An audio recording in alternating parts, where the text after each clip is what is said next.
సహోదరులని ఎవరిని మనకి ఎగ్జాంపుల్ గా చూపాడు? మోషేని, అహరోన్ని.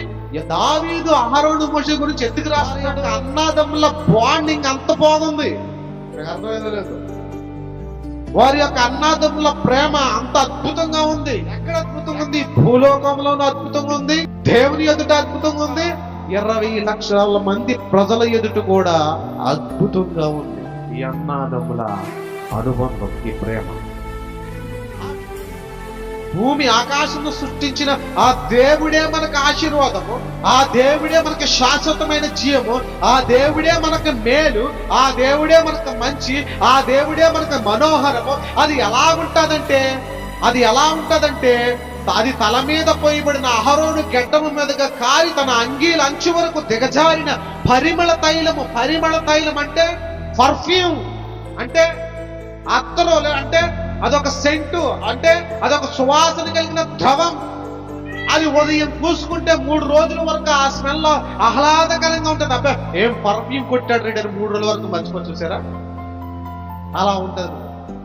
అంటే అంత సువాసన కలిగి వెదజల్లుతూ ఉంటుందట. నీకే కాదు, నీ పక్క వాళ్ళకి కాదు, ఆ పక్క వాళ్ళకి. ఈ మధ్యన బండి మీద నుంచి స్పీడ్కి వెళ్ళిపోతున్నా సరే అతను కొట్టేస్తుంది స్మెల్. అయ్యో విదేశీ సెంట్లు అంట. అరవైనా ఆడు 60 కిలోమీటర్లు తగిలినా సరే, ఆడు వెళ్ళిపోయిన ఎంతో దూరం వెళ్ళిపోయినా సరే ఆ స్మెల్ వస్తూనే ఉంటుంది. ఈ బాహ్య సంబంధమైనది కాదు, ఆత్మీయ సంబంధమైన సువాసన కలిగి ఉంటామంట ప్రియులారా మనం. అందుకే ఇక్కడ మాట్లాడుతున్నాం చూడండి.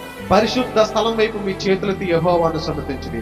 భూమి ఆకాశంలో సృష్టించిన యెహోవా సియోనులో నుండి మిమ్మల్ని ఆశీర్వదించి. ఎక్కడి నుంచి సృష్టిస్తున్నాడు? ఎక్కడి నుంచి అంట? సహోదరులని ఎవరిని మనకి ఎగ్జాంపుల్ గా చూపాడు?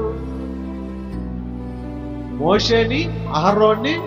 ఉదాహరణకి మాట్లాడుతున్నాడు దావీదు గారు. అక్కడ మాట్లాడిన రాసింది ఎవరో? యాత్ర కీర్తన. ఎవరిది? దావీదు. దావీదు అహరోను మోషే గురించి ఎందుకు రాస్తున్నాడు? అర్థమైందా? వారి యొక్క అన్నదమ్ముల బాండింగ్ అంత బాగుంది, అర్థమైందో లేదు. వారి యొక్క అన్నదమ్ముల ప్రేమ అంత అద్భుతంగా ఉంది. ఎక్కడ అద్భుతంగా ఉంది? భూలోకంలోనూ అద్భుతంగా ఉంది, దేవుని ఎదుట అద్భుతంగా ఉంది, ఆ యొక్క 20 లక్షల మంది ప్రజల ఎదుట కూడా అద్భుతంగా ఉంది. ఈ అన్నదమ్ముల అనుబంధం, ఈ ప్రేమ. ఆ మోషే అహరోనులు ఎలా అద్భుతంగా ఉన్నారో ప్రేమ కలిగి, నేటి కాలంలో మీరు కూడా ఇలాగే సహోదరులు ఐక్యత కలిగి నివసించుట ఎంత మనం అనుకుందాం. కుటుంబంలో అన్నాదమ్ములకు గాని అక్కా చెల్లెలకు గాని గొడవ వచ్చిందంటే అక్కడ మేలుంటుందా? ఏముంటది? వచ్చేది ఏం చెప్తారు? ఫైట్స్, వార్ స్టార్ట్ అవుతుంది. ఇంకా ఏదో సామెత ఉంటుంది కదా, పచ్చకెట్టి వేస్తే బగ్గు అంటున్నాడు, అగ్గు పొలు లేకుండా మండిపోతాడు. అలా ఉంటుంది. అంటే ఏం లేదు, ఫ్యామిలీలో ప్రేమ లేదు, సొసైటీలో ఇరువురికి పడట్లేదంటే ఏం లేదు, ప్రేమ లేదు. అందుకే యేసు ప్రభు గారు కూడా ఏమన్నాడు? అక్రమం విస్తరించుట చేత ప్రేమ చల్లారిపోయింది. అక్రమం విస్తరించుట చేత ప్రేమ చల్లారిపోయింది. అయ్యో వేడిని ఇలా చల్లారిపోవడానికి,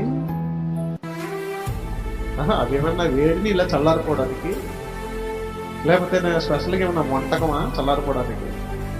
అంటే ప్రేమ చల్లారకూడదంటే ఏంటి? దాని అర్థం ఏంటి? ఎప్పుడు ప్రేమ అభివృద్ధి చెందుతూనే ఉండాలి, జీవజలంలాగా. ఎప్పుడు ప్రేమ అధికంగా ఎదుగుతూనే ఉండాలి తప్ప ఆ ప్రేమలో ఏ కొంచెము కూడా మనం తగ్గిపోకూడదు. అర్థమైందంటే ఇప్పుడు ఈ ప్రేమలో తగ్గిపోని ఫ్యామిలీ గురించి దావీదు గారు మాట్లాడుతున్నాడు.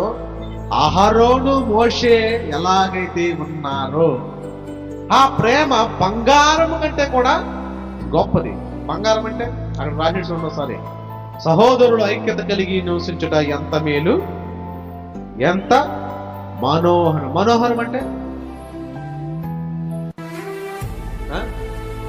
సువర్ణం. అర్థమైందా? సువర్ణం అంటే బంగారం. అర్థమైందా? అంటే అంత బంగారం అనమాట, అంత విలువైనది అనమాట. ఆ విలువైన ప్రేమను ఏమంటాడు? ఇక్కడ వచ్చి సేవకులారా అంటాడు. ఎవరు సేవకులు? ఎవరు సేవకులు? దావీదు మాట్లాడుతున్నమాట. ఎవరు సేవకులు? అక్కడ ఉన్న దావీదుకి పరిచయం చేసే ఆ పరిచారకులు, ఆ సైనికులు, దావీదుని ఇష్టపడిన వారు, దావీదు కోసం ఆ యొక్క రాజ్యాన్ని వదిలేసి ఎడారులకు వచ్చిన వారిని సేవకులారా, యెహోవా మందిరములో రాత్రి నిలుచుండు వారులారా, మీరందరూ యెహోవాను సన్నుతించుడి, పరిశుద్ధ స్థలము వైపు మీ చేతులు ఎత్తి యెహోవాను సన్నుతించుడి.